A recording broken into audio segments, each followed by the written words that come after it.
Hi, my name is Mick Napier from the Scottish Palestine Solidarity Campaign, and it's our Sunday afternoon 1-hour broadcast of Palestine Solidarity issues. This week, I'm really delighted to have Eurig Scandrett. Eurig wears many hats, and all of them good. He is a member of the University College Union. He is a member of Friends of the Earth. He was a candidate recently for the Green Party, and he's also an active member of Scottish Palestine Solidarity Campaign. Two of those hats really come together in the reason for today's discussion, and it's this publication, Environmental Nakba, which was produced by Friends of the Earth. So I read it when it first came out, and we've just reprinted it. We think it's valuable enough. Eurig, I read it, very impressed.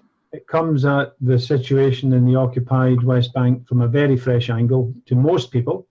What was the background to the production of this report? How did it come to be? Hi, Mick. The background is that Friends of the Earth International asked me to join an observer mission to the West Bank in 2013 to join with Bobby Peake from Friends of the Earth South Africa, and we were hosted by Abir Al-Butma from Friends of the Earth Palestine. Friends of the Earth Palestine had only recently become part of the Friends of the Earth International Confederation. It's an organization called PENGON, Palestinian Environmental NGO Network, which is affiliated to Friends of the Earth International. And so because of the work of Friends of the Earth Palestine in exposing environmental violations caused by the Israeli occupation of the West Bank, they were very keen for the rest of the Friends of the Earth International organization to be exposed to what was going on in Palestine. Can I just ask, Eurig, was there any background to you being asked, you and Abir Butma and Bobby Peake, what had led up to this request being made? Well, I had become active in Palestine Solidarity, mainly through the SPSC's study tour of the Jewish National Fund to expose the history and ongoing ethnic cleansing that the Jewish National Fund was and is perpetrating.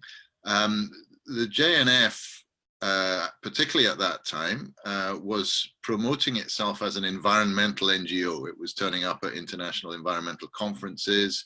It was registering itself in many different countries, including in Scotland, including in the UK, as a charity for environmental improvement purposes. And so as an environmentalist, I was interested in that and found out a little bit about it and how the JNF was actually covering for the ethnic cleansing which it had been perpetrating since the beginning of the 20th century, but particularly so during the Nakba, 1947-48, and again in 1967.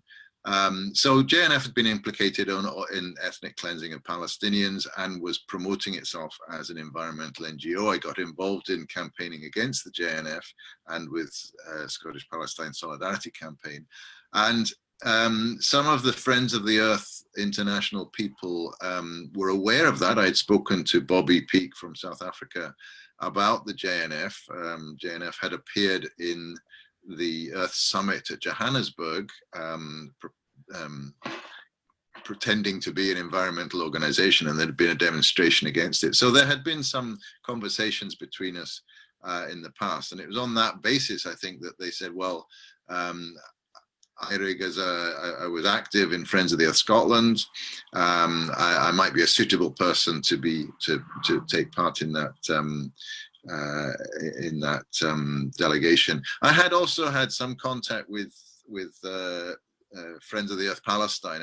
I'd made contact during a previous visit because of my involvement with Friends of the Earth. So I had met Abir, knew something about the work of Friends of the Earth Palestine. So it seemed like I was deemed a suitable person to be part of this observer mission.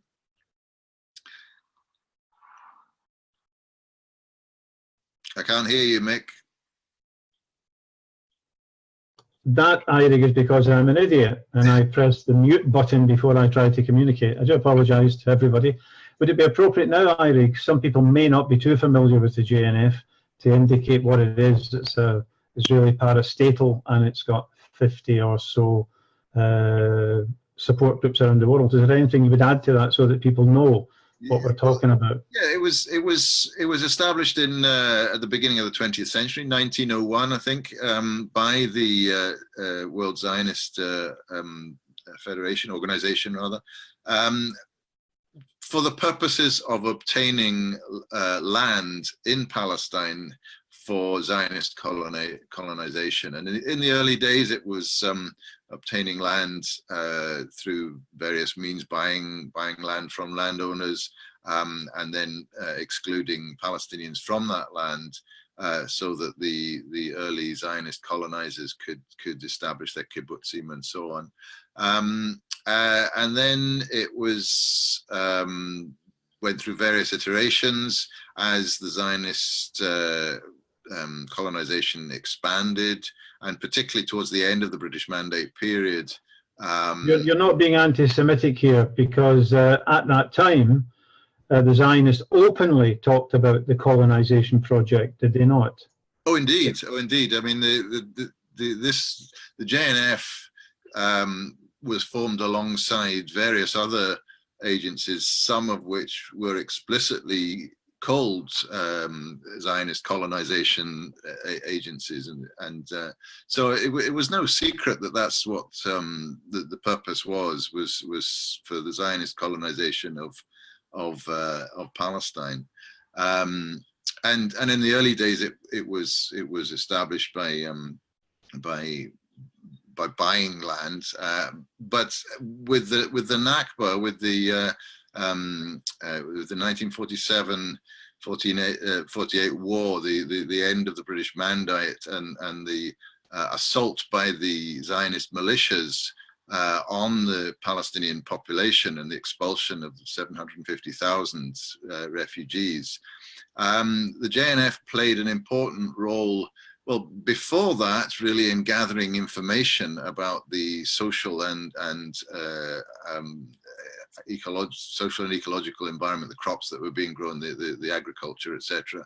But also after that, where the land, a lot of land that was seized by the Zionist militia, was passed on to the JNF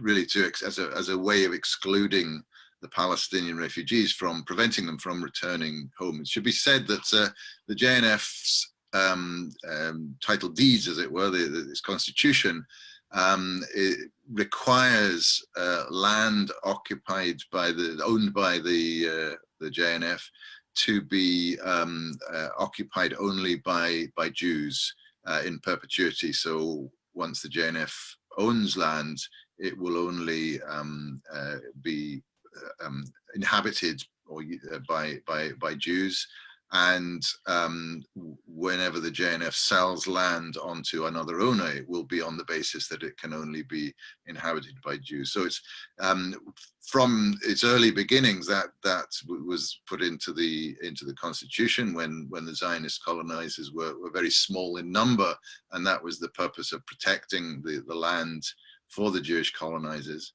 Of course, particularly since 1948 and the establishment of the State of Israel, it was a means of ethnic cleansing, a means of preventing the refugees exercising their right to return to their homes.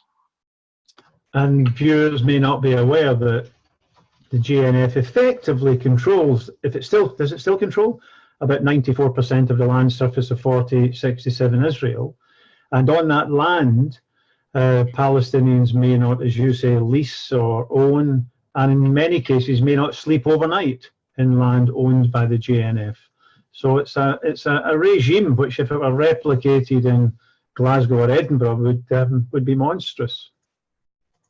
Yeah. Yes, and I mean it keeps adapting to new situations. It's once the State of Israel was created, it became part of the state, essentially a sort of arm's length organization of the State of Israel. It has guaranteed representation on the Israeli land agency, so that it controls, as you say, 90% of the land. It owns something like 13% of the land within the 48.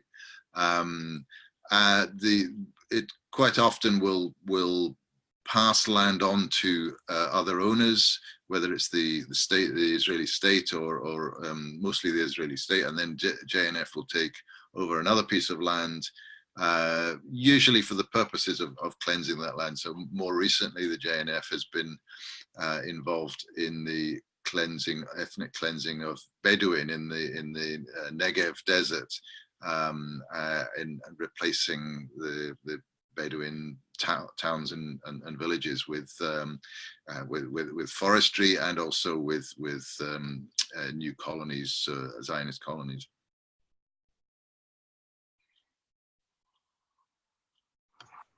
Can I ask you a difficult question before we move on to the report? Yeah. Here's one. It just occurs to me, I never planned this question, but you say the JNF owns this land, and it does in terms of Israeli law. But as you know, there are people living in Scotland, there are people living around the world who claim that they own the land and it was stolen from them. Is the word own appropriate in that case? Well, the JNF has controlled land, taken ownership in a sense, early stages by buying, but in later stages by being handed it by Zionist militia that had seized control of it. So ownership in international law, I'm not a lawyer, but I would say that would be stretching it. It's the people who have been expelled, the people who the rightful landowners, the Palestinians, would certainly have a claim. They have a right to return to the places that they live. So ownership is a kind of an ambiguous concept in that sense, certainly. Yeah.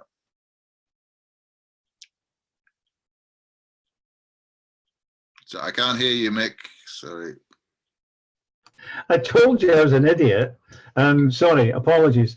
It seems to me that issue is illuminated by the quite justified claims made by people for property looted from them during the war by the Nazis. And Jewish victims and other victims of that looting have been able successfully to go to international and national courts in Europe and say this building, this farm, this painting is my property, no matter what the German government says.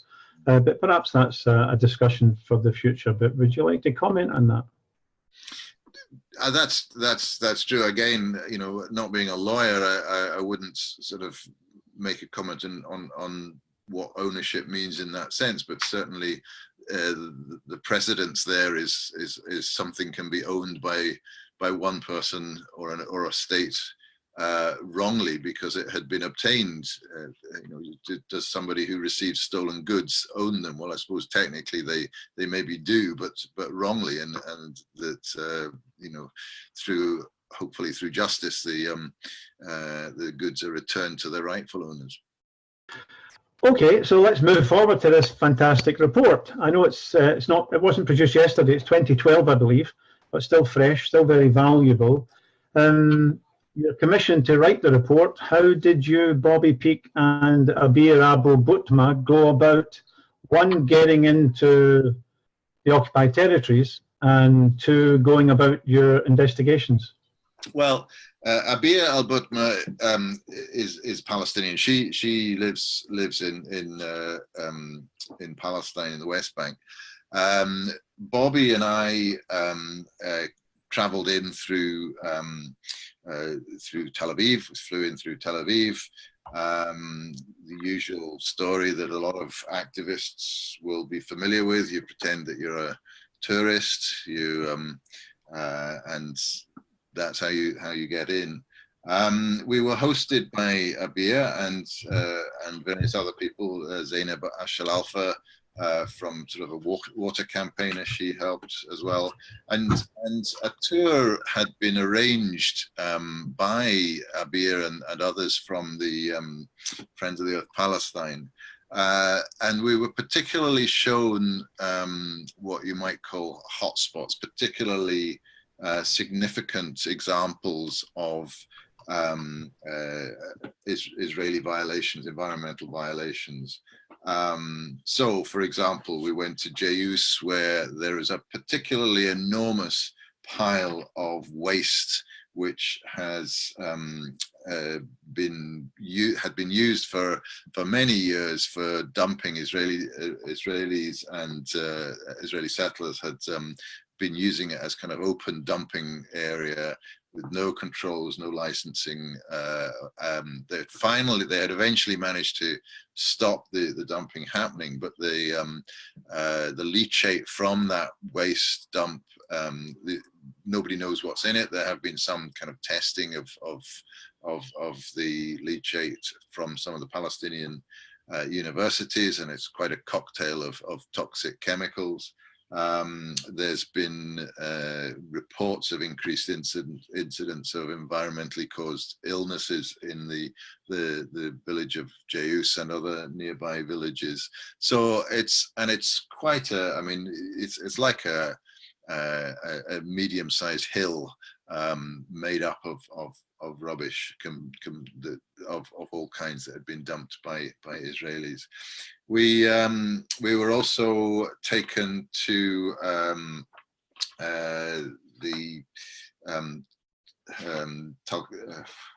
just reminding myself of the name of the estate, the Nitzana Shalom, which is an industrial estate, which is near to Tulkarm in the northern part of the West Bank, which is very interesting. It's an industrial estate. It's a settlement. It's an illegal settlement, but it's located between the apartheid wall, the separation wall, and the Green Line. So essentially, it's on West Bank land, Palestinian land, but Palestinians can't get to it without passing through the separation wall. So basically, the IDF, the Israeli Defense Force, control who gets into this industrial estate. And because it's not, all the factories in the industrial estate are Israeli owned, but it's not part of Israel, so there's no Israeli monitoring of health and safety or emissions to air or water. But also the Palestinian Authority has no access to control or monitor these emissions. So you can imagine any private owner of a factory that's released from the burden of being controlled on what they do. They cut corners, and there's been reports of considerable violations, pollution violations, because nobody can do anything to stop it.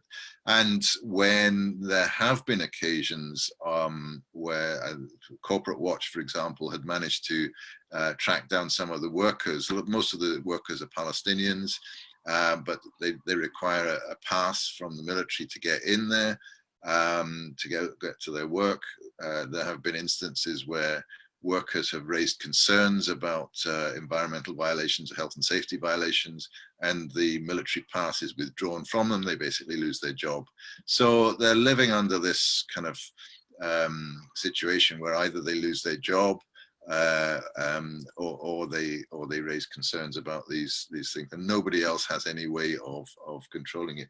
The estate was originally set up when a factory, a plastics factory called Geshuri, which was within the 48, within Israel, and there were a number of complaints, a number of violations of environmental standards. People in Israel had complained about the smells and so on that were going on. And so they closed down the factory in Israel and they moved it to this industrial estate in the seam zone between the Green Line and the apartheid wall, where nobody could control anything. Since Geshuri was established there, then several other industrial plants have established there. So anything goes there, yeah? Pretty well anything goes, yeah. I remember speaking to representatives, very active folk, an active couple in an Arab environmental organization from Jordan, and they were pretty convinced that air pollution, escape from factories, happened only when the wind was blowing over Jordan and not back into Israel. So I don't know if that's a westerly wind from the west.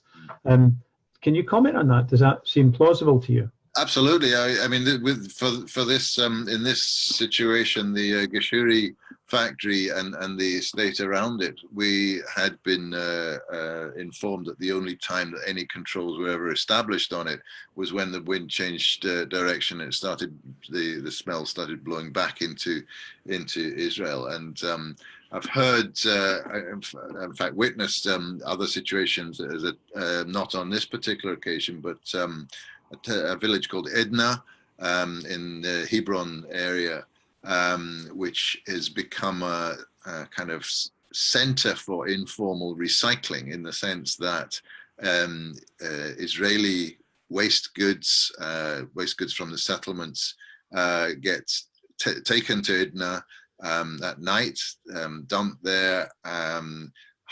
It's a village with very high unemployment. Most of the land agricultural land has been taken away by the apartheid wall, by building the wall.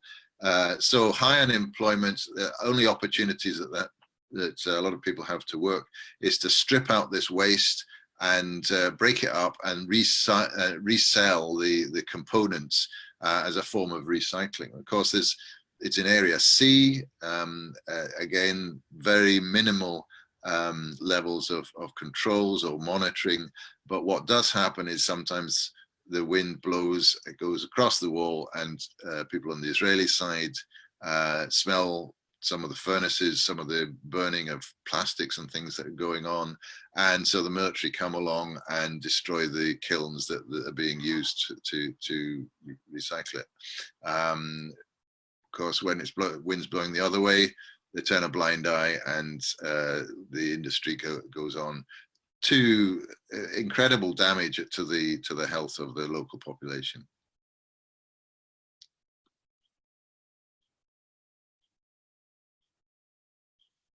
So, Mick? Yeah, question coming in, Eurig. The big thing, of course, is water. Not the only thing. Clean air and everything else is very important for life, but nothing's more important than water for life. I've been to places in Palestine where the Palestinians' water has been confiscated. It's then delivered to settlements via a pipeline, which has to go through a Palestinian village, and there's a valve to it, but in a cage, locked, and Palestinians can only look at this water, maybe even feel it making its way into settlements, but it's denied to them. Can you tell us more about this, what has to be called water apartheid, a horrendous situation, but please tell us what you can about it. Yes, indeed. I mean, water was one of the important features that we looked at in the the observer mission, but it's also something I've taken an interest in since, along with other colleagues have published information about it. I mean, basically,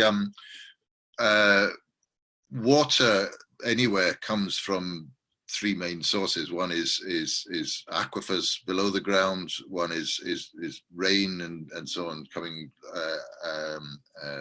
falling from above, and the third is from surface water, rivers and such like.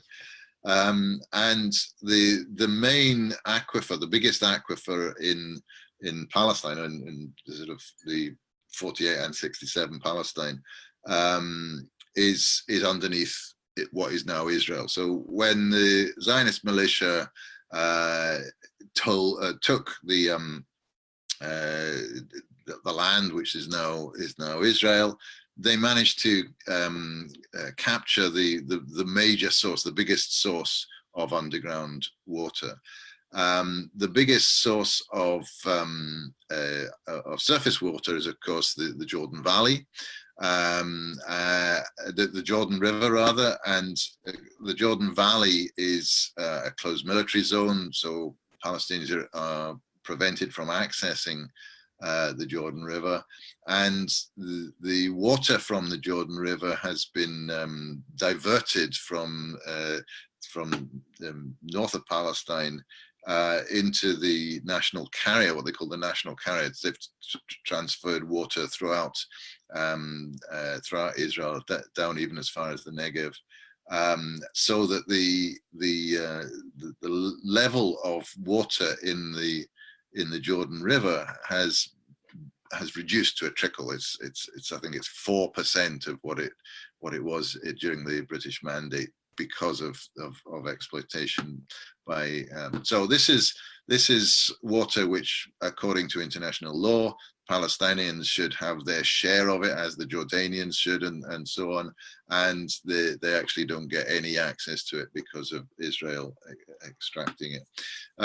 So a lot of the way in which a lot of Palestinians can access water is either by trying to collect rainwater, which is not that easy in a lot of parts of Palestine, is quite arid, or they're ending up having to rely on Israel for access to water. Basically, they have to buy it back, buy back the water that's been stolen from them through the Mekarot, the Israeli water company.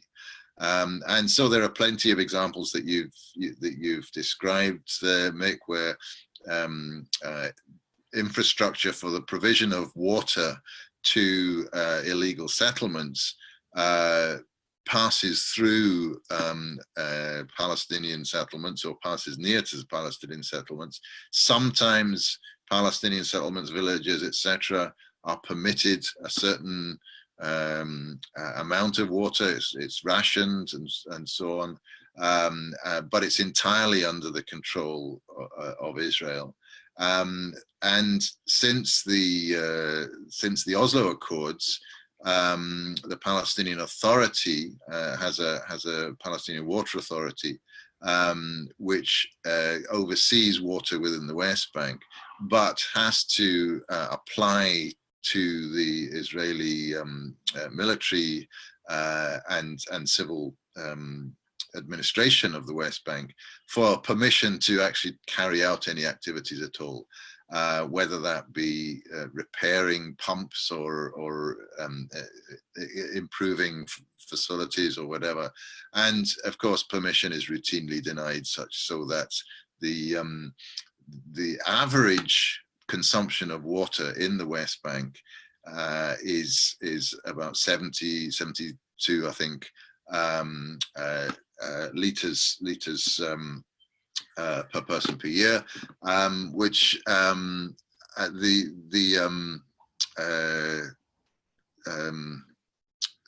World Health Organization says that 100 liters is per person is the minimum for a healthy life. So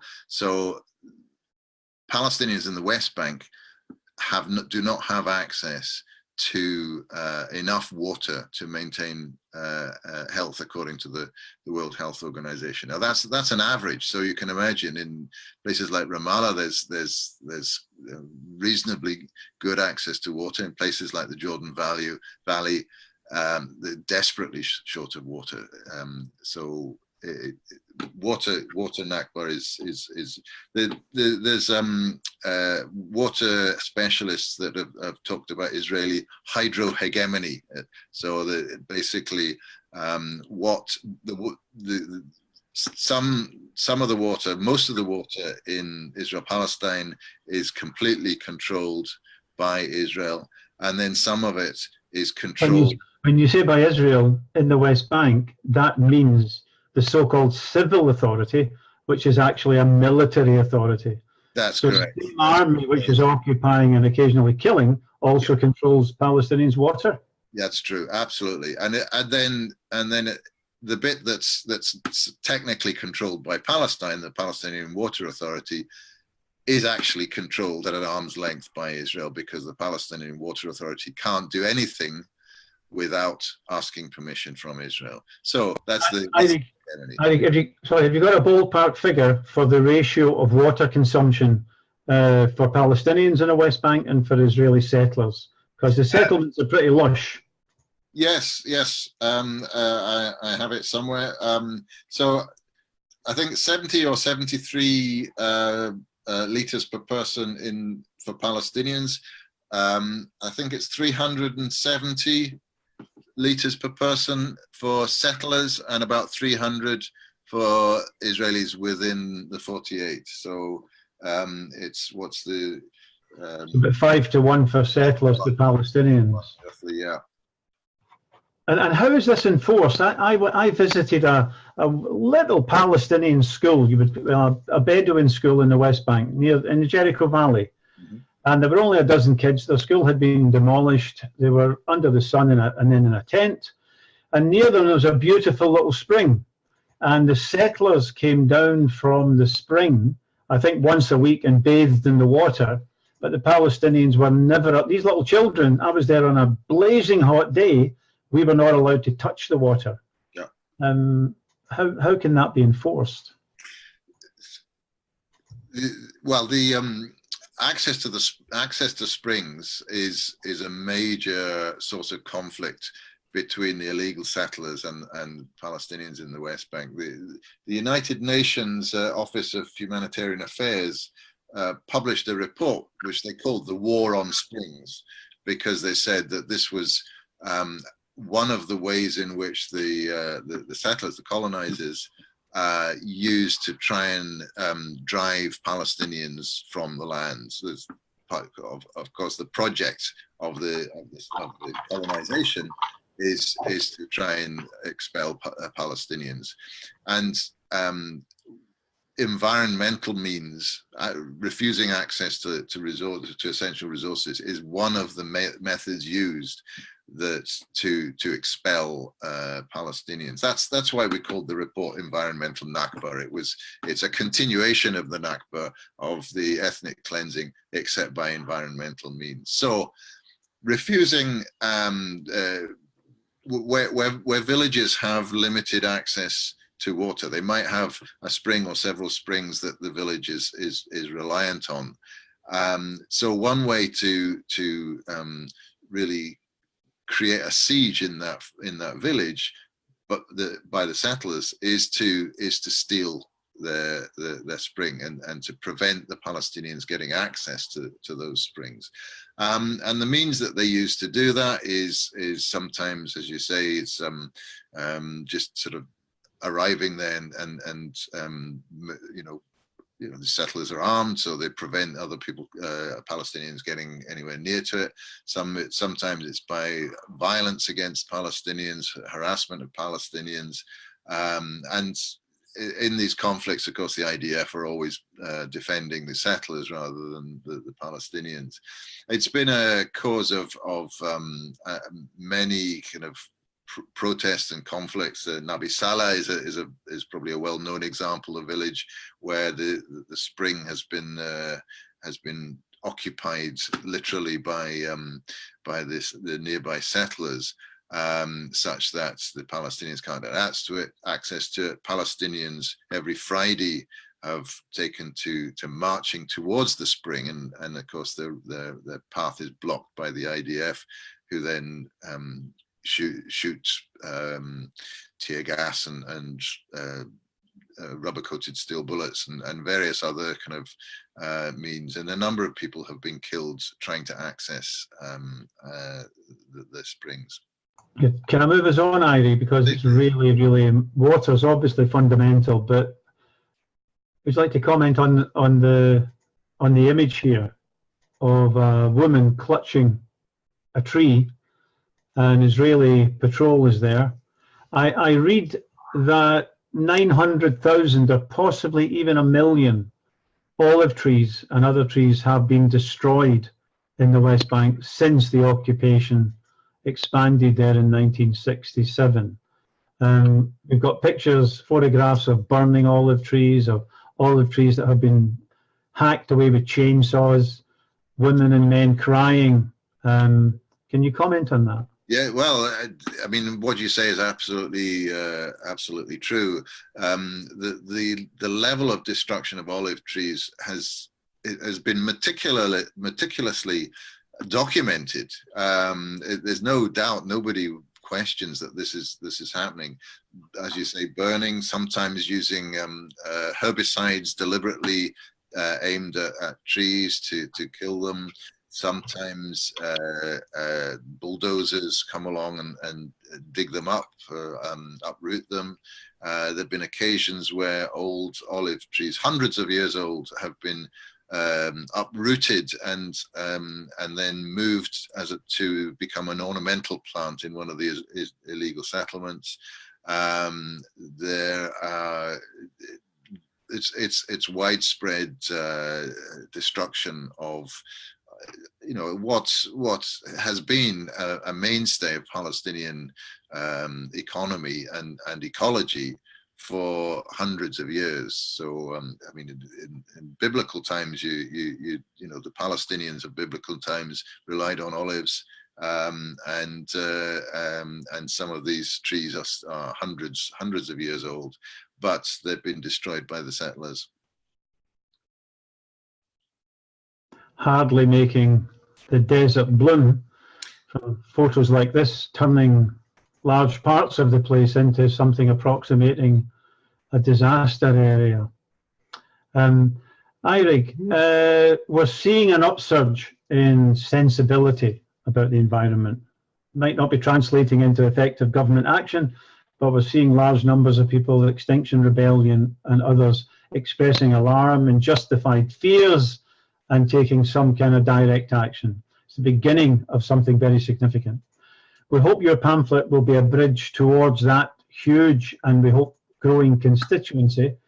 But given the fact that the whole planet may start to burn or become exceedingly hot, why should this generation of largely young people, but a lot of new people, why should they concern themselves with the destruction of the environment in a place on the Eastern Mediterranean, Palestine?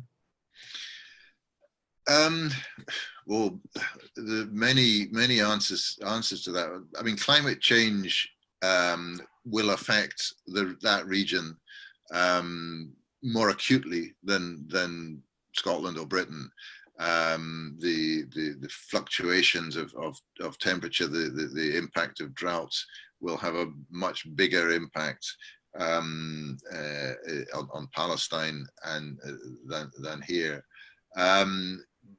But it's quite interesting when we produced this report and it was circulated to this 70 odd members of Friends of the Earth International across the world, many of whom may not have regarded Palestine as being a particular priority for them or not aware of the situation, and particularly I think in parts of the global south, the environmentalists immediately recognized what was going on in Palestine as as an environmental catastrophe. Yeah? The land grabs occur for all kinds of reasons, quite often by multinational corporations in order to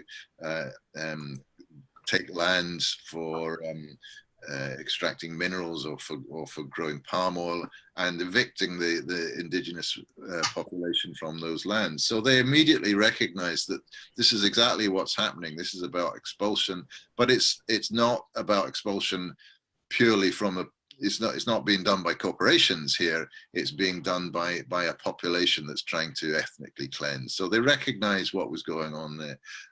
It didn't take much for environmentalists who are concerned about one particular concern to recognize what's going on in Palestine as common cause in that. I think finally, we heard a young Palestinian woman in Scotland just over a week ago talking about her situation, that her family's property had been violently seized in 48. This is a photo of her grandmother and another family member. Khulud al-Jarma came here. This is her grandmother and relative. And here she's got title deeds issued by the British or the Ottomans, that she's the owner. It's controlled by the JNF, which operates in Scotland and the UK and 50 other countries approximately as a charity. In the UK, Tony Blair is a patron of this so-called charity. What can viewers do to help this family whose violator is patronized by Tony Blair? What can we do here in Scotland and elsewhere, Brazil, Germany, Belgium, and so on, South Africa, to come to the aid of the Palestinians who've been violated by the JNF? Well, there are legal mechanisms for trying to challenge the JNF, both in our country and elsewhere. The right of return is a legal right and is to be challenged. At the same time, we in Britain are in the process of challenging the JNF's charitable status, what right it has, since it's supposedly carrying out its charitable activity on land that has been stolen from people. So there are the legal aspects, but I think more than the legal aspects, what we can do throughout the world is expose the hypocrisy, expose the ideology of the JNF and of the Israeli government, which it has created, it's propped up. We can, in many ways, discredit Israel as and the JNF as having any legitimacy.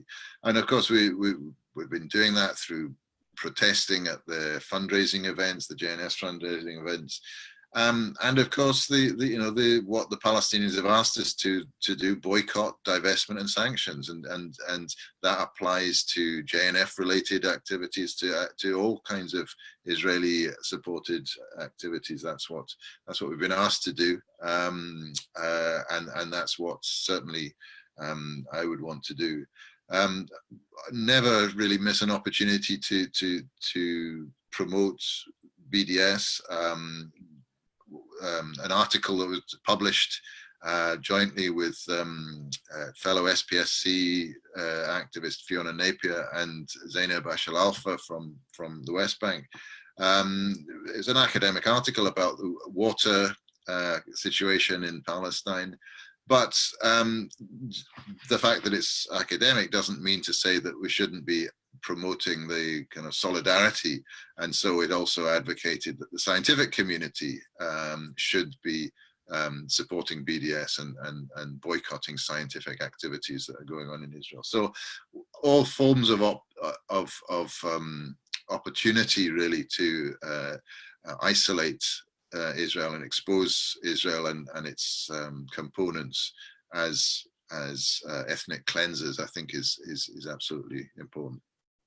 You weren't there at the demonstration you can see here at Cowan's Law, where the JNF, after 4 years, were driven away from their last redoubt, I would say, where they had a big annual fundraising event. But I somehow suspect, Eurig, you were involved in some way, because Friends of the Earth. I think I might have been there, Mick. Well, I was thinking of something even bigger. You got Friends of the Earth Scotland to support Stop the JNF campaign. Yep. And the Scottish Greens, where I believe you're an active member, has also endorsed BDS, general BDS against the State of Israel. Yeah. So these are all things, Greens, members of Friends of the Earth, individuals who want to do something, they can join with us and others to take on the JNF again, yeah? Yeah, yeah. The environmentalists are familiar with taking solidarity action across different parts of the world. And Palestine is one area where there is a very clear method of taking solidarity action with the Palestinian people who are being ethnically cleansed through environmental violations. So I would certainly advocate for people sympathetic to environmental causes to take up BDS. Well, I was going to say thank you. I still will, but I pass on a big thank you, Eurig, from Michael Kalmanovitz from the International Jewish Anti-Zionist Network. Michael's based in London. And the IJAN, the International Jewish Anti-Zionist Network, was one of the co-founding groups behind Stop the JNF, together with Scottish PSC, Zochrot from Israel, a very fine anti-Zionist campaigning group, the BNC and others. But Eurig, I want to say thank you for the report. If anybody wants to access the report, please access it on the Friends of the Earth International website in electronic format. But if you want to get a few copies, half a dozen copies, and pass them out to your local Friends of the Earth group or local, campaigning group to build a bridge between that community and those who campaign in support of Palestine, then please just message me and we'll get a small or a large bundle of these pamphlets sent to you. It's a Friends of the Earth pamphlet, but it's so good that Scottish PSC just got 1,000 printed. So do get in touch if you want to use them. Again, it's a pleasure. You're building that bridge between Palestine campaigners and the wider environmental justice community is a model for how some of the rest of us want to be campaigning as well. We don't want to sit in a narrow or even a broad circle of Palestine campaigners. We want to be reaching out and building bridges and alliances with anyone committed to struggle for justice. So a big thank you from everybody. Eurig, thanks very much for appearing today. Thanks, and now the main speaker's finished. I hope you don't all rush for your exits and your kettle to make a cup of tea. I've just got a few announcements, if I may. The Time to Divest campaign has scored one significant victory, significant success, in that Stirling Falkirk campaign has not, Stirling Falkirk Pension Fund has not only divested from Israeli bank Hapoalim, but they've done so, and the leader of the council in Stirling wrote to one of the activists in the Time to Divest campaign to say, thank you for your letter from Scottish Palestine Solidarity Campaign, and thank you for the information on the local authority pension funds connection with Israeli bank Hapoalim. And I would ask you to note the following. She mentions a few things, but then she ends up by saying, I sincerely hope that action taken by the pension fund in Falkirk assists the campaign outlined above, that's us, and you, if you join, and thank you for raising the issue directly with me. One more thing was, Have I got the wrong page here? Yes, here we go. I hope this addresses your concerns and gives you the assurance of the integrity of Falkirk Council. So they clearly saw, the leader of the council and the others clearly saw divestment from Israeli Bank Hapoalim as a step in the direction of establishing the integrity of the council with the voters in Falkirk and Stirling.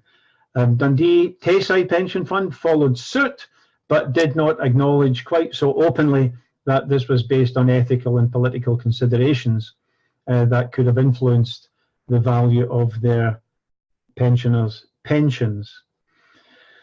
A few pieces of information simply to say. Last week, I had the privilege of interviewing Khalida Jarrar, one of the main spokespeople for Palestinian prisoners. It's with great pleasure that we can announce that the Israelis, shortly after, I don't think it was connected with Khalida's particular interview, but the hunger strike by 400 Palestinian prisoners led to concessions by the Israeli prison authorities, and they have allowed phone calls, which of course are a lifeline for Palestinians to their families, and they have allowed an extension of family visits. Many Palestinian prisoners were denied visits by their family for many years in a barbaric policy. Next week, I think it will be another interesting interview. Majid Abu Salama, a Palestinian from Berlin, who is on trial for an incident alleging that breach of the peace or assault, something that's not true, but he's on trial together with two Israelis for challenging an Israeli politician who came to Berlin, an open defender of the Palestinians being massacred in 2014. So Majid, Ronnie Barkin, I'm sorry, I don't know the name of the third person, an Israeli woman who challenged this murderous Israeli politician, are on trial in Berlin, and they deserve our solidarity. But Majid will be on the programme next Sunday, 4 p.m, and we'll be talking to him about the fundamental issues raised by that trial. To finish, I'll just say this. Please join us. It's easy if you go to our website. Please support us. If you've got some money, everything we do is funded by well-wishers and supporters. We don't have any millionaires, unlike the opposition, who receive vast sums. Thank you very much. Another thank you to Eurig Scandrett, who appeared today. My name is Mick Napier. I'm speaking on behalf of the Scottish Palestine Solidarity Campaign, building effective solidarity with the Palestinian people. Thank you. Bye.